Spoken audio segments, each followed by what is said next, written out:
Olá, eu sou o pastor Josué Gonçalves e hoje você vai ouvir, assistir uma palavra que eu tenho certeza que vai abençoar o seu coração. Vamos então à palavra de hoje. 1 Coríntios, capítulo 11, versos 23 e 24. Vamos ler a palavra de Deus. Pois recebi do Senhor o que também lhes entreguei, que o Senhor Jesus, na noite em que foi traído, tomou o pão e, tendo dado graças, partiu e disse-lhe: isto é o meu corpo que é dado em favor de vocês, façam isto em memória de mim. Lembrando que Jesus, ele ceou com os discípulos em torno de uma mesa. Por isso que eu vou estar falando hoje sobre essa mesa, que também é a mesa da comunhão, como Paulo chamou. Mesa do Senhor, mesa da comunhão.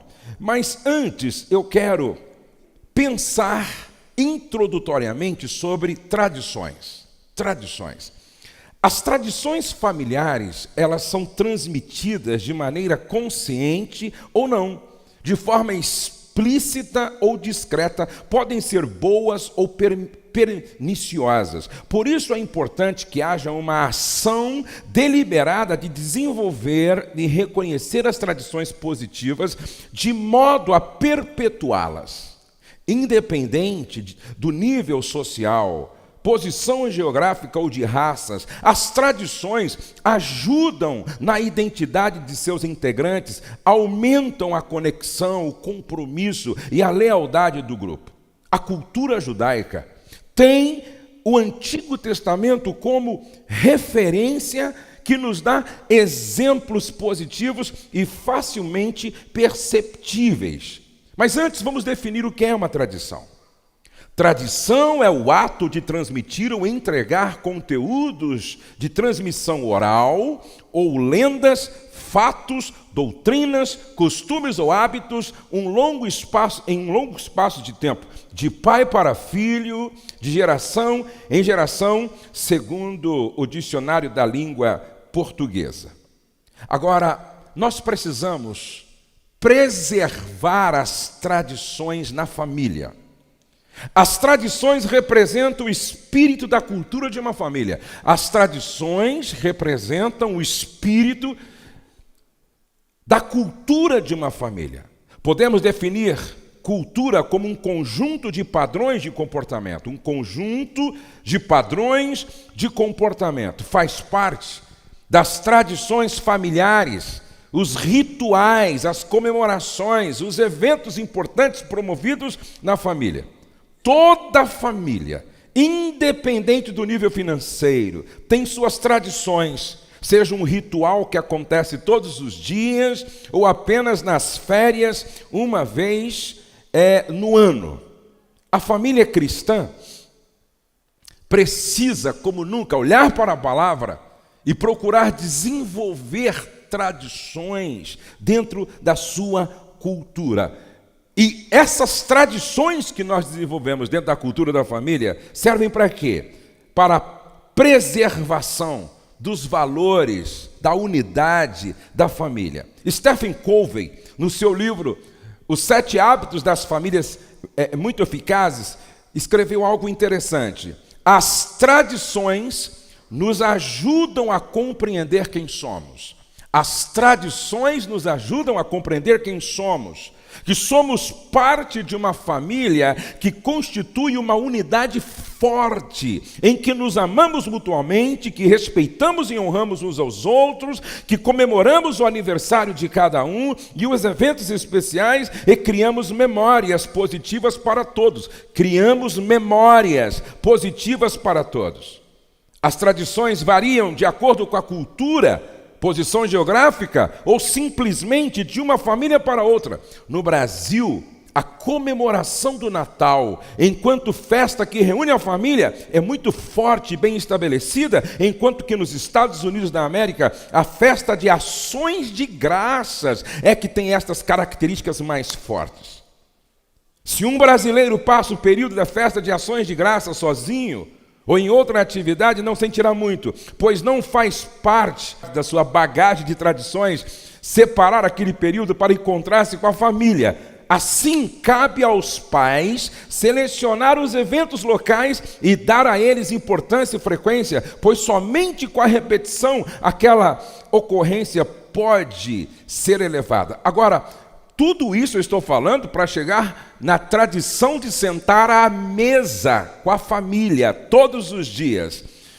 Quais são os benefícios das tradições? Primeiro, as tradições nutrem nossa consciência coletiva, vontade social, consciência social e senso de propósito da família. Segundo, por meio das tradições, reforçamos a conexão da família. Terceiro, por meio das tradições, proporcionamos uma sensação de integração e amparo e compreensão. Quarto, por meio das tradições, nos comprometemos uns com os outros. Isto porque todos fazemos parte de algo que é maior do que cada um de nós sozinho. Quinto, por meio das tradições, expressamos e mostramos lealdade uns aos outros. Sexto, por meio das tradições, pais e filhos renovam a energia emocional, o que constitui um elo positivo com o passado. As tradições têm a ver com a identidade da família e são fundamentais para manter a família unida. Agora preste atenção. Por que Israel tem uma cultura milenar? Por que Israel preservou essa cultura há milhares de anos? Porque eles levam muito a sério tradições. Por exemplo, uma tradição judaica, o sábado, instituído como mandamento em Êxodo 20, verso 8, deve ser observado como um período de descanso em que os trabalhos cotidianos eram proibidos, bem como as atividades comerciais. Neemias capítulo 13, eles não abrem mão do Shabá. É tão interessante que quando eu estive em Israel, fiquei hospedado em um prédio lá no dia de sábado, e eles nem o botão do elevador eles apertam. O elevador é programado para parar nos andares sozinho, porque nada daquilo que produz faísca pode ser feito. A sinagoga é o local de culto dos judeus, que teve origem a partir do exílio babilônico, com a destruição do templo de Salomão e término dos sacrifícios. Como não era possível o culto no templo, com os rituais levíticos, um local de culto onde a ênfase era dada aos estudos das Escrituras, substituiu a antiga e estabeleceu um sistema em que a cultura e a religião judaica pudessem permanecer. Na época de Jesus e dos apóstolos, cada cidade, não apenas na Palestina, mas entre os gentios, se tivesse um considerável número de habitantes judeus, tinha pelo menos uma sinagoga. Era então uma assembleia de judeus formalmente reunidos para oferecer orações, escutar leituras e exposições das Escrituras todos os sábados e dias de festa, quanto às construções onde aquelas assembleias judaicas solenes eram organizadas. A mezuzá. Então nós já vimos sábado, já vimos a sinagoga como tradição, e aí tem a mezuzá. Mezuzá no hebraico é umbral. Eu trouxe até trouxe várias mezuzás lá de Israel. É uma peça que contém dentro um texto de Deuteronômio escrito, e que eles colocam dentro desta peça e fixam essa peça no umbral da porta. É o nome de um mandamento da Torá que ordena que seja fixado no umbral das portas um pequeno rolo de pergaminho, conhecido como claf, que também as duas passagens da Torá, que contém as duas passagens da Torá, que ordenam este mandamento, que é Shema e Ve'ayah. Deuteronômio capítulo 6, do verso 4 ao 9, e 11, do capítulo 13 ao 21. A mezuzá deve ser afixada no umbral direito de cada dependência do lar, sinagoga ou estabelecimento judaico como lembrança do Criador. Deve ser posto a 7 palmos de altura do chão, apontando para dentro do estabelecimento com a extremidade de cima. Os judeus costumavam beijar a mezuzá toda vez que se passa pela porta, para lembrar das orações que estão contidas ali dentro e os princípios do judaísmo que elas carregam. Um dos objetivos dessa tradição é nunca esquecer da palavra do Senhor. Então, fixava no umbral da porta, dentro tinha esse texto da Torá, e toda vez que passava, inclusive os judeus ainda ortodoxos, eles passam, bate assim na mezuzá e beija, certo? É uma tradição. Uma outra tradução é o kippar. Quantos já viram um judeu com aquele chapeuzinho assim na cabeça? Levante a mão assim. Aquilo chama kippar. É a cobertura usada na cabeça dos homens e instituída nos tempos do Talmud, aproximadamente no 2º século. A primeira menção foi no Tratado Sabático, que trata do respeito e temor a Deus, e significa também um sinal de humildade do ser humano consciente daquele que está acima de todos, ou seja, o judeu coloca o kippar para lembrar sempre que sobre eles há um Deus soberano. Inclusive, quando você vai em Israel, para você orar lá no Muro das Lamentações, eles te dão um kippar para você colocar. Quando você vai visitar o túmulo de Davi, eles te dão um kippar para você colocar, certo? E é para você lembrar sempre que sobre você existe um Deus. A festa dos tabernáculos também é uma tradição. Levíticos capítulo 23, durante os 7 dias, todos os israelitas morarão em cabanas feitas de galhos e árvores, a fim de que eles e os seus descendentes lembrem sempre que Deus fez que o povo morasse em cabanas quando os tirou do Egito. Uma tradição, e eles fazem isso até hoje. Outra tradição importante, a circuncisão. A circuncisão. Gênesis capítulo 17. Foi primeiramente estabelecida como sinal de aliança entre Deus e Abraão, estendendo-se a toda a sua descendência. Interessante. Essa é uma tradição judaica também. Outra tradição importante para os judeus, a restrição de muitos alimentos. A restrição de muitos alimentos. Levíticos capítulo 11, como carne de porco, o judeu não come. Crustáceos também não comem. Algumas aves, o judeu não come. Além de muitas outras tradições. Há um ditado que diz, você é o que você come, e em parte faz sentido. Cada família tem a sua tradição à mesa.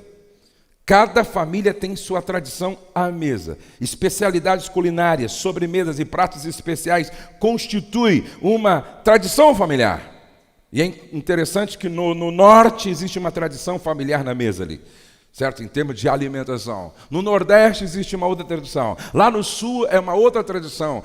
Aqui em Minas Gerais é uma outra tradição. Então cada família tem a sua tradição. O padrão do que é servido à mesa define a saúde e a aparência da família.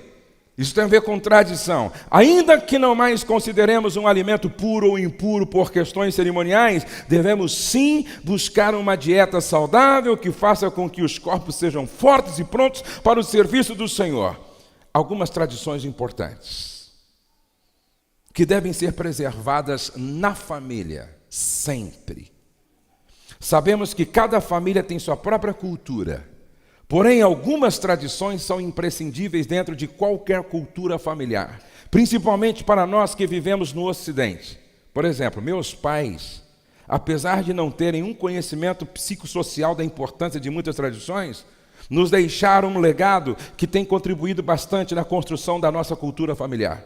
Vejamos, então, algumas tradições que devemos preservar. A mesa. A mesa das refeições na família.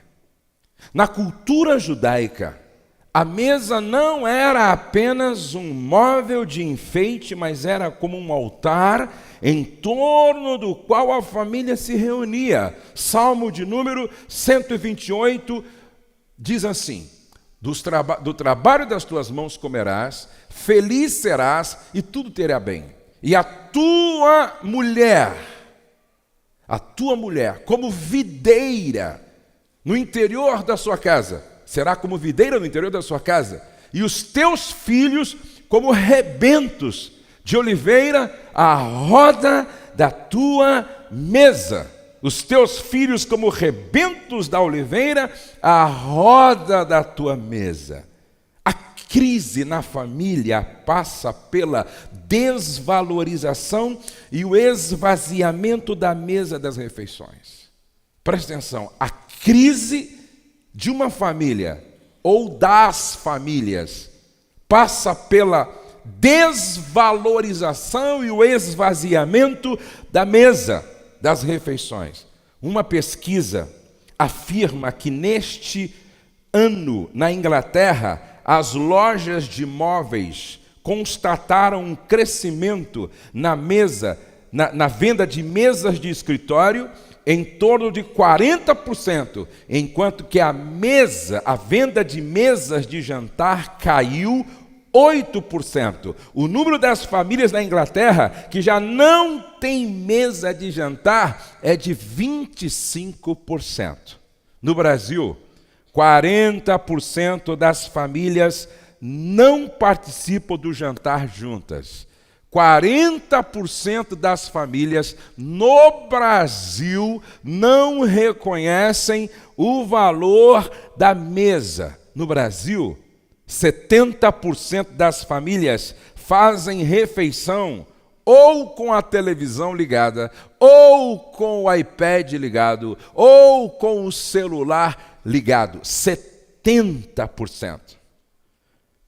Porque um dos objetivos do diabo é esvaziar a mesa e diminuir o significado da sua importância. Por quê? Por que um dos objetivos do diabo é esvaziar a mesa e diminuir para todos da casa a importância e o valor de se sentar em torno da mesa? Porque a mesa é um lugar de muita importância na construção da cultura nutridora de uma família. A mesa é muito importante, presta atenção, a mesa é um lugar de muita importância na construção da cultura nutridora de uma família. Em primeiro lugar, a mesa é um lugar teológico. A mesa é um lugar teológico. Porque foi a partir desses encontros na mesa que o meu Pai revelou Deus para nós. Foi a partir desses encontros em torno da mesa que o meu Pai compartilhou sobre Deus para todos nós. É o lugar onde Deus é revelado e aonde se revela Deus. Por isso que o diabo quer nos tirar da mesa. É na mesa onde a família se reúne que Deus se revela e se revela a Deus. Nenhum outro lugar e momento é tão oportuno para a revelação do caráter de Deus na família do que este, quando todos estão sentados em torno da mesa. Segundo, a mesa é um lugar de comunhão. A mesa não é só um lugar teológico. A mesa é um lugar de comunhão. Comunhão é relacionamento íntimo, é troca de experiências no cotidiano, é prazer de estar junto. A mesa é um pretexto para que a família se veja e se comunique enquanto se alimenta. Então não é um lugar apenas de nutrição do corpo, é um lugar de nutrição da alma. Não é um lugar só de nutrição do corpo e da alma, mas também é um lugar de nutrição do espírito. Em terceiro lugar, a mesa é um lugar de celebração. Repete comigo, lugar de celebração. Cabe ao pai de família ressaltar as bênçãos da vida, no cotidiano, no dia a dia, e ainda transformar os acontecimentos especiais em festas e realizadas à volta da mesa. A mesa não é só um lugar teológico. A mesa não é só um lugar de comunhão. A mesa não é um lugar só de celebração, mas a mesa também é um lugar de discipulado. A mesa é um lugar de discipulado. É na cortesia de passar um alimento, de repartir um alimento raro, de servir uma bebida. O ensino pode acontecer, mas o momento é adequado a tratar de qualquer assunto que seja necessário. Vale a ressalva de que deve-se evitar tratar com frequência de assuntos tensos que podem estragar a refeição dos demais. Ou melhor, eu sempre aconselho que o horário do almoço é sagrado, o horário do jantar é sagrado, o horário daquele café delicioso da manhã é sagrado. Eu penso que não é o melhor lugar para conversar assuntos estressantes. Não é o melhor lugar para discutir sobre assuntos que provocam no outro uma tempestade emocional. Eu acho que o momento em que a família senta à mesa, esse momento tem que ser preservado como um momento de paz, de comunhão, de alegria, de discipulado, de boa conversa. Esse é o momento que a gente deve preservar a todo custo. Me lembro de um pai que vivia dizendo para o filho que tinha problema de coordenação motora. Esse filho precisava de ajuda médica, mas o pai, talvez na sua ignorância, nunca se atentou para isso, e ele ia se alimentar à mesa, e ele deixava cair comida no chão, e ele vivia dizendo para o filho: seu porco, come direito, seu porco.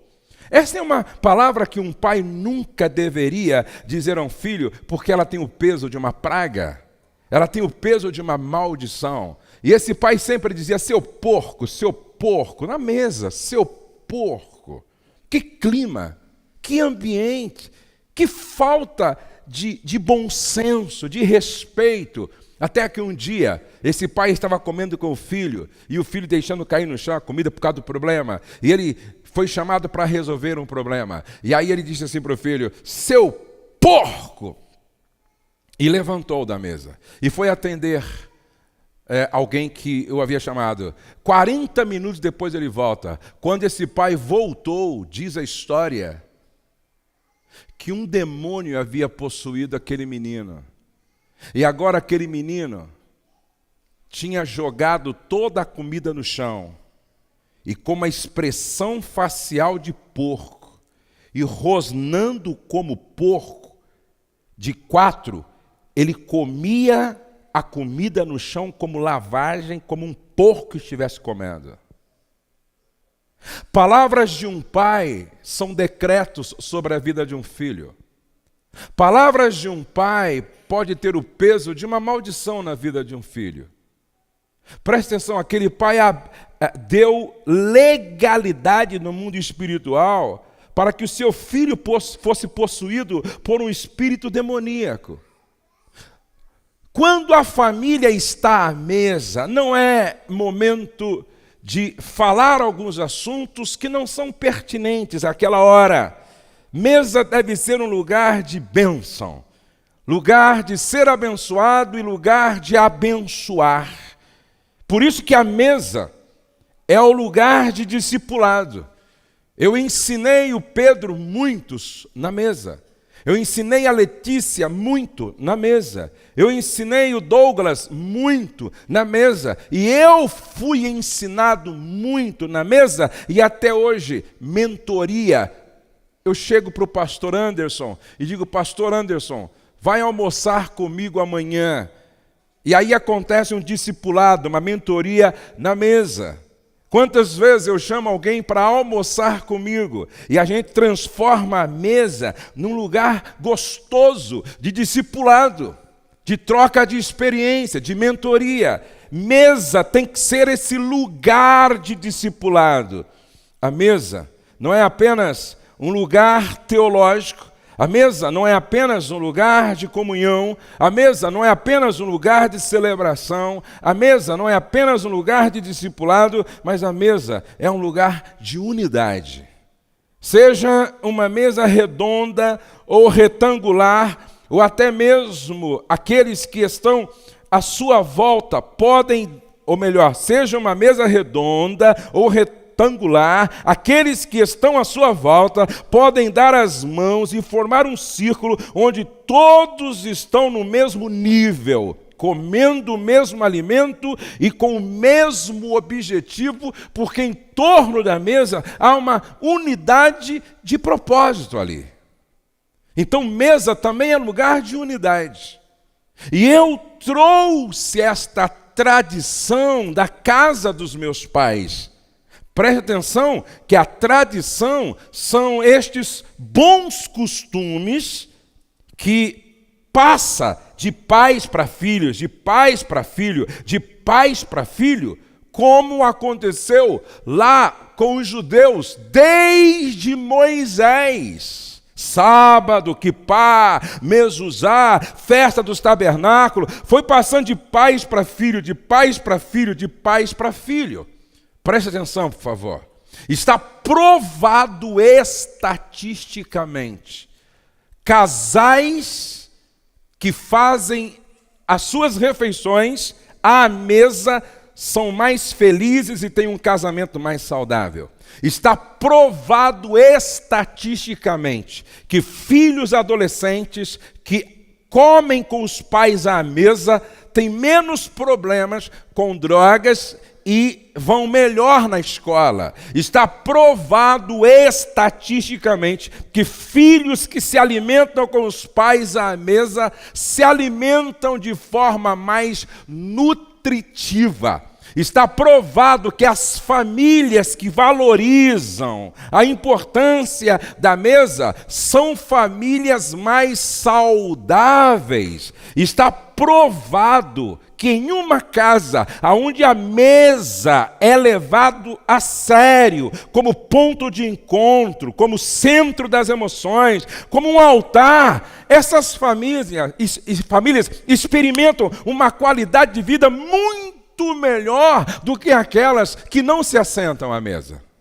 E é interessante que a Rosana, que vai estar conosco quarta-feira dando alguns testemunhos, ela diz que lá na igreja, na nossa igreja, na Praia Grande, eles passam o curso 8 semanas para transformar sua família. E uma das palestras que eu dou é essa palestra sobre a mesa. E naquela aula da mesa, então, cada marido pede para a esposa, é tarefa para casa, pede para a esposa o que ele quer comer na mesa. E ela diz que algumas pessoas que estão chegando na igreja, fazendo o curso, quando chega a semana para fazer essa tarefa de casa, a esposa preparando o que o marido pediu para que todos se sentem à mesa, diz que algumas pessoas estranham. Sabe por quê? Porque elas não têm mesa de almoçar em casa, jantar em casa. Ela contou a experiência de um casal, de uma família, que em fazendo o curso, quando chegou na hora da lição de casa, eles tiveram que comprar uma mesa. Porque há anos não sentaram mais à mesa.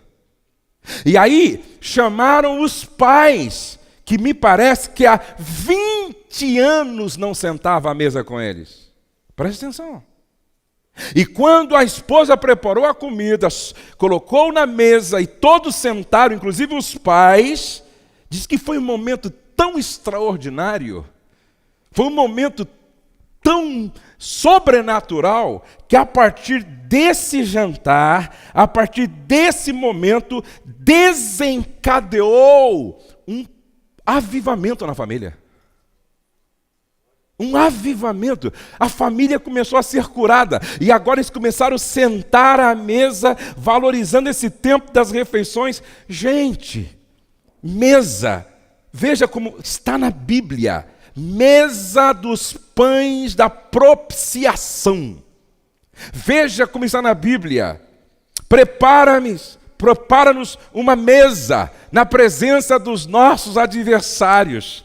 Aí vem Paulo, chama a Santa Ceia de mesa do Senhor, mesa da comunhão. Você lê capítulo 11, Jesus está ressuscitando Lázaro, mas quando chega no início do capítulo 12 do Evangelho segundo João, aonde é que Jesus está? Jesus está sentado à mesa com Lázaro ressuscitado, comendo. E aí quando você vai para Apocalipse capítulo 3, verso 20, você lê assim: eis que estou à porta e bato.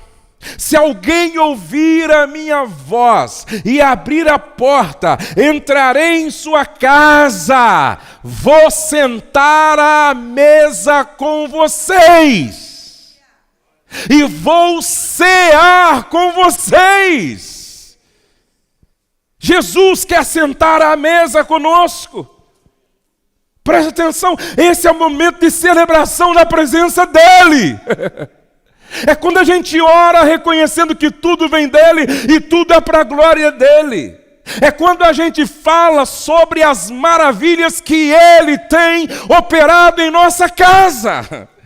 É quando a gente compartilha os testemunhos. Quantas vezes nós terminamos um SOS, vamos para casa, e a gente senta à mesa com o pastor Paulo, a Rosa e a Cláudia, e a gente começa a falar das maravilhas do Senhor em torno da mesa. Dá para você entender porque o diabo quer tirar a mesa e quer tirar nós da mesa? Agora preste atenção, eu trouxe isso da casa do meu pai. Meu pai, pastor da Assembleia de Deus Radical. Meu pai era radical, gente. A mulher não podia cortar cabelo, não podia mexer nas sobrancelhas, não podia passar batom, não podia depilar as pernas. Que coisa horrorosa. Meu pai era radical. A gente não podia jogar bola e não podia torcer para os times de futebol, nem para o Corinthians, nem para o Palmeiras, nem para o Flamengo. Estou lembrando aqui de alguns jovens que faziam parte de uma igreja assim radical, onde tudo era proibido, não é? Aí, segunda-feira, os quatro estavam conversando assim, atrás de um muro, assistindo escondido futebol, não é? E estavam discutindo. Você viu só que jogada do Santos? Inclusive, parece que eu ouvi falar que o São Paulo, não é? Ganhou de 3 do Corinthians. Meu Deus, como o Senhor é maravilhoso. Tem corintiano aqui? Levante a mão assim, por favor. Vocês precisam se converter. Nós vamos fazer um culto de libertação qualquer dia aqui. Brincadeira, gente. Brincadeira. Agora, presta atenção. E os jovens conversando lá, não é? Você viu só que jogada do Santos, rapaz. Que nada, quem jogou muito foi o São Paulo. O outro, a semana passada, foi o Corinthians que deu um show. Aí o outro, não, é o Santos, não é o Corinthians, não é o São Paulo. Aí o pastor ficou atrás do muro assim, ouvindo. Falou, esses meninos estão desviados. Aí ele chegou assim, ei, que história é essa? Vocês estão desviados. Torcendo para time de futebol. O mais esperto disse, não, pastor, é que o senhor não ouviu direito.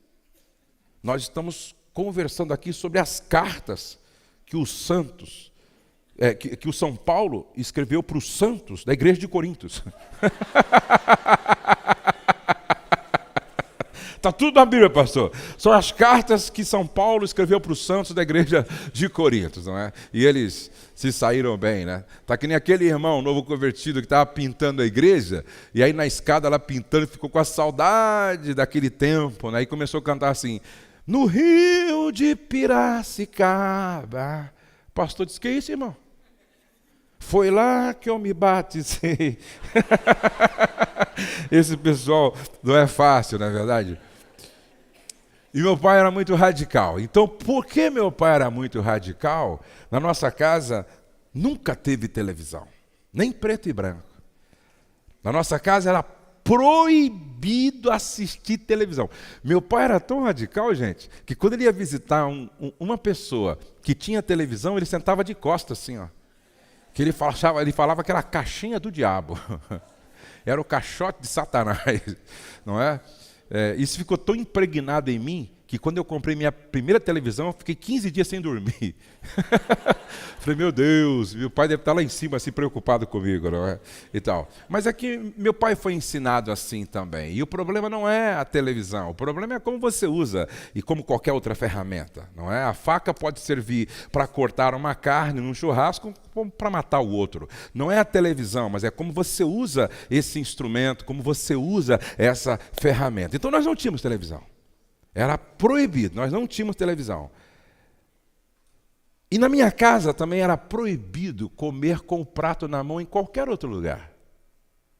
Tinha uma mesa grande, porque nós éramos em 9 filhos, uma mesa grande. E em casa tinha um ritual. Minha mãe preparava a comida, arrumava a mesa, colocava tudo na mesa, aí ela chamava meu pai, Zico, a comida está na mesa. Aí os filhos sentavam em torno e ele tinha aquele lugar da cabeceira, que era o lugar do sacerdote. Ele não sentava em outro lugar, era só ali, não é? Aquele lugar era dele. E aí todos sentavam e ele orava. E eu me lembro como se fosse hoje, todos nós sentados e ele orando. E ele orava. Isso sempre, né? Orava, não tomava café sem orar, não almoçava sem orar, não jantava sem orar, não tomava um chá sem orar, orava. E aí, no final da oração, ele sempre terminava assim: abençoa a mesa das viúvas, dos órfãos e dos mais necessitados, em nome de Jesus, amém.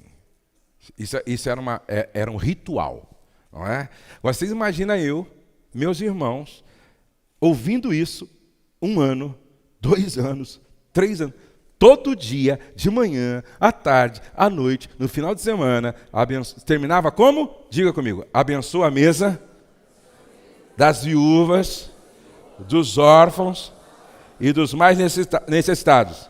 Em nome de Jesus, amém. Isso era todo dia, gente. Isso é uma lavagem cerebral santa, não é? Mas é tradição. É repetição, é para passar de pai para filho. É o que o judeu faz até hoje, abençoando seus filhos. É tradição. E meu pai repetia: almoço, abençoa a mesa das viúvas. Terminava assim: abençoa a mesa das viúvas, dos órfãos, dos mais necessitados. Jantar, abençoa a mesa das viúvas, dos órfãos, dos mais necessitados. Café, abençoa a mesa das viúvas, dos órfãos, dos mais necessitados. Quando eu fui orar a primeira vez na casa do meu tio, eu ainda era adolescente, quando eu fui orar a primeira vez, como é que vocês acham que eu terminei? Aquilo estava impregnado em mim, gente. Abençoa a mesa das viúvas, dos órfãos, dos mais necessitados, amém. Casei. Cheguei na minha casa, isso estava aqui dentro. A gente não come na sala. A gente não come no quarto. A gente come na mesa. Aí a Rose vai lá. Isso já começou na lua de mel, até brinco. A Rose tem uma mão muito boa para cozinhar. E como a nossa lua de mel foi bem simples, não tinha dinheiro para comprar filé mignon, picanha, deu para comprar pimentão e carne moída. Gente, a Rose sabe fazer um pimentão recheado no molho, que toda vez que eu como esse pimentão que ela faz, eu fico com vontade de namorar à noite, porque eu lembro da lua de mel. Ai, isso é tradição também.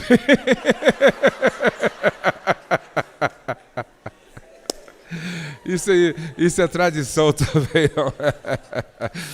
E já começou na lua de mel, ela preparando aquele pimentão delicioso, recheado com carne moída. E aí ela preparou, mesmo ritual, preparou, eu ajudei a fazer alguma coisa lá, colocamos na mesa bonitinho, agora a gente senta à mesa. E isso é até hoje. Isso é até hoje. Na minha casa sempre foi proibido. Pergunta para os meus filhos, até hoje, nós não almoçamos com o prato na mão na sala. Não almoçamos no quarto, Não, até hoje na minha casa, isso é tradição. Almoço, todos à mesa que estão em casa. Jantar, estão em casa, todos à mesa. Café, estão em casa, todos à mesa. Aí o Douglas casou. Vai lá na casa do Douglas e vê como é. Levaram para a casa deles a tradição. Às vezes, quando a Valéria fotografa, e é interessante que outro dia eu vi a Valéria arrumando a mesa como se fosse receber o presidente da República. E, no entanto, era para eles fazer a refeição. Porque o melhor da sua casa tem que ser para a família. Que história é essa? De você deixar aqueles talheres que você ganhou. Tem gente que não usou o talher que ganhou há 20 anos atrás de presente de casamento, pô.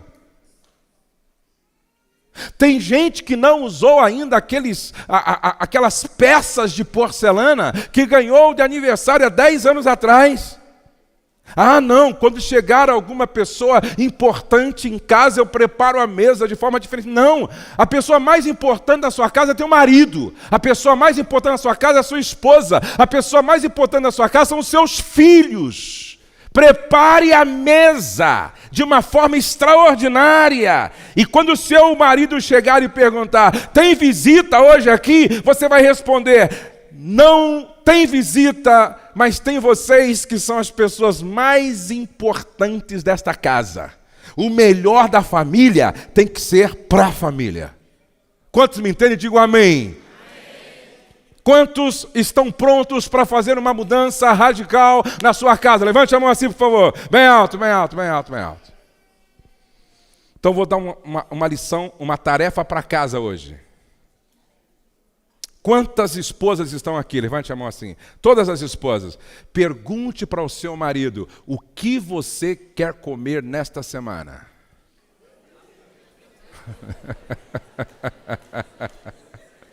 Pergunte para o seu marido, o que você quer comer nesta semana?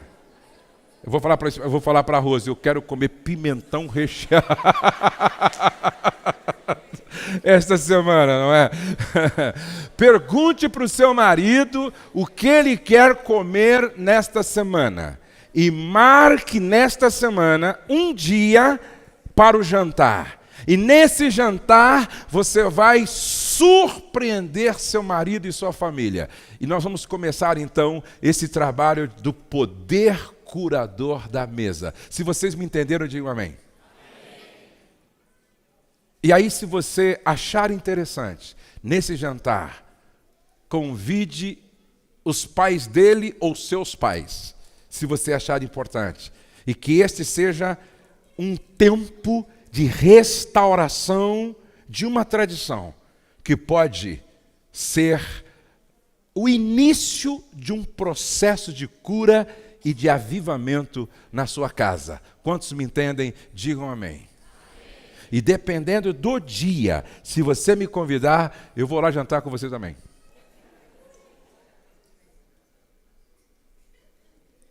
Eu já vou avisar, eu vou estar aqui na quarta-feira, na reunião aqui. Mas,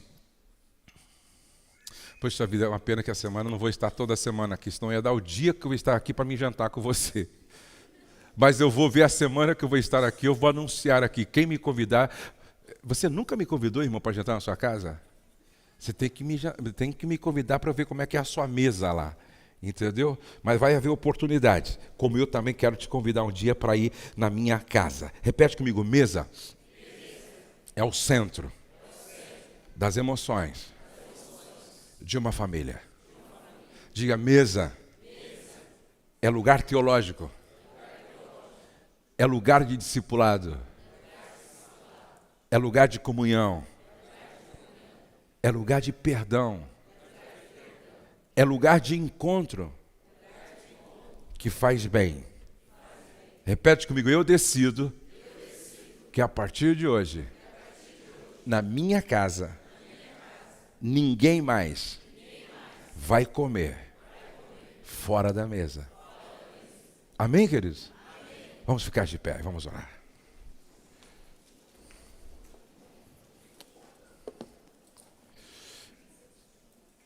Hoje, Meus filhos também oram. No final dizendo, abençoa a mesa das viúvas, dos órfãos e dos mais necessitados. Aí um dia um pastor me perguntou, interessante, o senhor já reparou na Bíblia como Deus trata as viúvas, os órfãos e os mais necessitados? Eu disse, eu nunca fiz isso porque reparei na Bíblia. Eu fiz mais por causa dos meus pais. Mas você me chamou a atenção que realmente Deus tem uma atenção toda especial na palavra quando se trata de viúvas, de órfãos e dos necessitados. Então, quando você ora assim, na verdade, você está fazendo aquilo que faz o coração de Deus sorrir. Você está lembrando daqueles que Deus jamais esquece. Viúvas, órfãos e necessitados. Quantos podem dizer amém? Agora, quantos de vocês querem levar muito a sério? E eu vou orar por todas as esposas que vão estar preparando a mesa para a família nesta semana. Então vem aqui na frente, todas as esposas que estão dispostas a preparar a mesa para a família esta semana. Vai ser um momento especial, vai ser um momento extraordinário, você vai escolher o dia, e isso vai ser uma bênção, vai ser uma bênção. Muito bem. Agora olha, capricha lá, irmã. Porque eu vou chamar pelo menos 4 irmãs domingo à noite, ou 4 maridos para dar o testemunho. Então você capricha, porque eu posso chamar o seu marido, ó, vem dar o testemunho aqui. O que a sua esposa fez que te surpreendeu lá? Certo? O que a tua esposa fez que surpreendeu lá? Certo? Vai ser muito legal. Eu quero crer que nós estamos resgatando algo que é muito importante para a saúde da família. Quantos me entendem? Digam amém. Amém. Vamos orar? A mulher pode ser aquela que transforma a casa na extensão do céu, como uma extensão do céu. A mulher pode ser aquela que transforma a casa no melhor lugar do mundo para estar. Não é por acaso que a Bíblia diz que a mulher sábia edifica a sua casa. Que esse espírito de sabedoria possa dominar sua mente e seu coração, irmã. E que o que vai acontecer nesta semana seja o início de algo extraordinário que a sua casa vai experimentar. Feche os seus olhos, vamos orar ao Senhor. Nosso Deus e nosso Pai, Deus da família, Deus do casamento, Deus das tradições familiares, Deus que orientou os autores, os escritores da Bíblia, porque tu és o autor, os escritores da Bíblia, para deixar tradições muito claras dentro da cultura judaica, para que aquela cultura não morresse e para que aquele povo fosse saudável e vivesse debaixo da tua bênção. Pai, que as tradições familiares, que são tão importantes, aquelas positivas, edificantes, possam ser preservadas. Nós ministramos sobre o poder da mesa, o poder curador da mesa, ou seja, o fato de sentarmos em torno da mesa, conscientes da importância desse tempo com qualidade, vivido em família. Pai, nós cremos que essa tradição é tão importante, porque a tua palavra está cheia de registros, de coisas extraordinárias que aconteceram em torno da mesa, porque é sentados à mesa que nós aprendemos mais sobre o teu caráter com aqueles que conhecem bem a ti. É em torno da mesa que ensinamos os nossos filhos, é em torno da mesa que aprendemos uns com os outros, é em torno da mesa que celebramos a vida, que celebramos a comunhão. Pai, que as tuas filhas nesta semana sejam instrumentos de bênção, contando com o auxílio dos filhos, com o auxílio dos maridos, que elas surpreendam, que elas sabiamente façam aquilo que vai marcar a casa, que vai marcar a família. Eu peço a tua bênção sobre cada casa, cada família, e hoje de maneira muito especial sobre estas mulheres que aqui vieram respondendo positivamente a um chamado para ser agente de transformação dentro da casa, que sejam cheias do Espírito Santo, cheias de sabedoria, de discernimento. Pai, no nome de Jesus nós abençoamos a todas elas. Amém e amém. Dê um abraço em 10 pessoas e diga: olha, nunca mais sua casa vai ser a mesma a partir de hoje. Nunca mais. Deus abençoe. Podem sentar, queridos.